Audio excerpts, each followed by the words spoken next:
అబ్బో ఇక్కడ కేజీ చీరలు కొంటే అర కేజీ చీరలు ఫ్రీ అంట. మంగళ్య షాపింగ్ మాల్, కేజీల్లో సేల్, టన్నుల్లో ఆనందం. దేశంలో సంతానోత్పత్తి రేటు పడిపోతుంటే ఇద్దరు కంటే ఎక్కువ పిల్లలుంటే పోటీకి అనర్హత వేసే చట్టాలు ఎందుకు అంటూ సుప్రీంకోర్టు వ్యాఖ్యానించింది.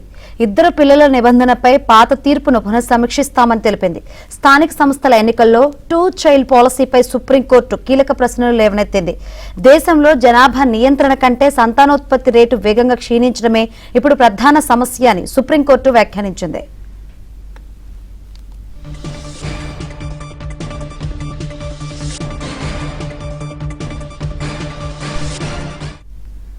దేశంలో సంతానోత్పత్తి రేటు పడిపోతుంటే ఇద్దరు కంటే ఎక్కువ పిల్లలుంటే పోటీకి అనర్హత వేసే చట్టాలు ఎందుకు అంటూ సుప్రీంకోర్టు వ్యాఖ్యానించింది. ఈ అంశానికి సంబంధించి మరిన్ని వివరాలు అందించేందుకు మా ఢిల్లీ బ్యూరో చీఫ్ కృష్ణ సిద్ధంగా ఉన్నారు.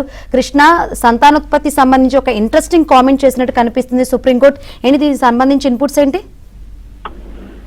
శంకరి, స్థానిక సంస్థల ఎన్నికల్లో ఇద్దరు కంటే ఎక్కువ పిల్లలు ఉన్నవారు పోటీ చేయకుండా నిషేధిస్తున్న చట్టాలపైన సుప్రీంకోర్టు కీలకమైనటువంటి ప్రశ్నలను లేవనెత్తింది.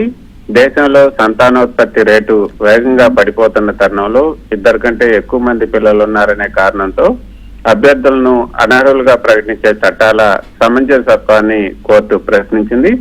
Justice PS Narasimha, justice Alok ఆరాధేలతో కూడినటువంటి ధర్మాసనం ఈ అంశం పైన జాతీయ స్థాయిలో విస్తృతమైనటువంటి చర్చకు తెరలేపిందని చెప్పొచ్చు.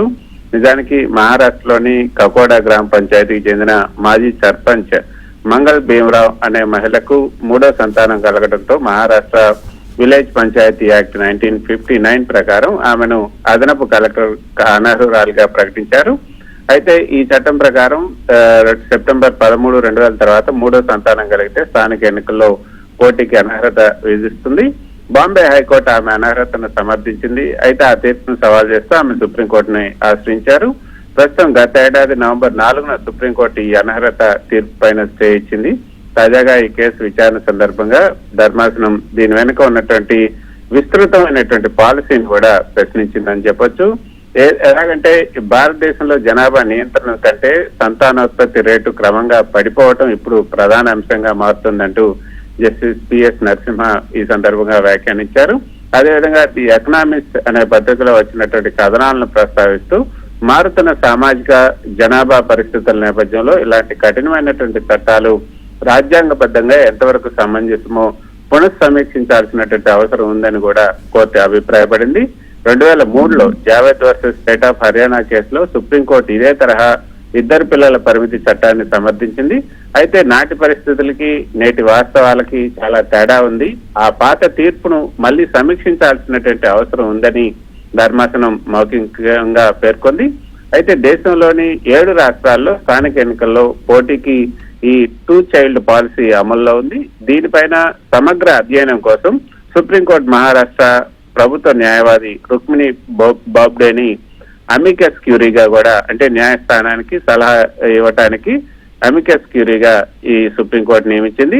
అయితే శంకరి, ఇప్పుడు ఏదైతే 2003 నాటి కఠినమైన జనాభా నియంత్రణ ఆలోచన విధానం నుంచి నేటి వాస్తవిక జనాభా సమతుల్యత డెమోగ్రఫిక్ రియాలిటీ వైపు సుప్రీంకోర్టు అడుగులు వేస్తుందని ఈ కేసు స్పష్టం చేస్తుంది. కోర్టు నియమించినటువంటి అమికస్ క్యూరీ నివేదిక సమర్పించిన తర్వాత స్థానిక ప్రజాస్వామ్యంలో ఇద్దరు పిల్లల నిబంధనకు శాశ్వతంగా తెరబడే అవకాశం అయితే కనిపిస్తుందని చెప్పొచ్చు. ఇంకో పక్క ఆంధ్రప్రదేశ్, తెలంగాణ, మహారాష్ట్ర, రాజస్థాన్, గుజరాత్, ఒడిశా, హర్యానా వంటి రాష్ట్రాల్లో ఈ స్థానిక చట్టాల్లో ఈ నిబంధనలు ఉన్నాయి. ఒకవేళ సుప్రీంకోర్టు కనుక ఈ చట్టాన్ని అసెంబ్లీ నియోజకవర్గాలు లేకపోతే పార్లమెంట్ ఎన్నికలకు వర్తింపు చేయకుండా కేవలం స్థానిక సంస్థలకే పరిమితం చేయటం వివక్షతో కూడుకుందని కనుక తేలిస్తే, లేకపోతే పడిపోతున్నటువంటి టీఆర్ఆర్ ఆధారంగా కొట్టివేసినా కూడా దేశవ్యాప్తంగా స్థానిక ఎన్నికల నిబంధనలో పెను మార్పులు వచ్చే అవకాశం ఉంది. శంకరి. Thank you Krishna.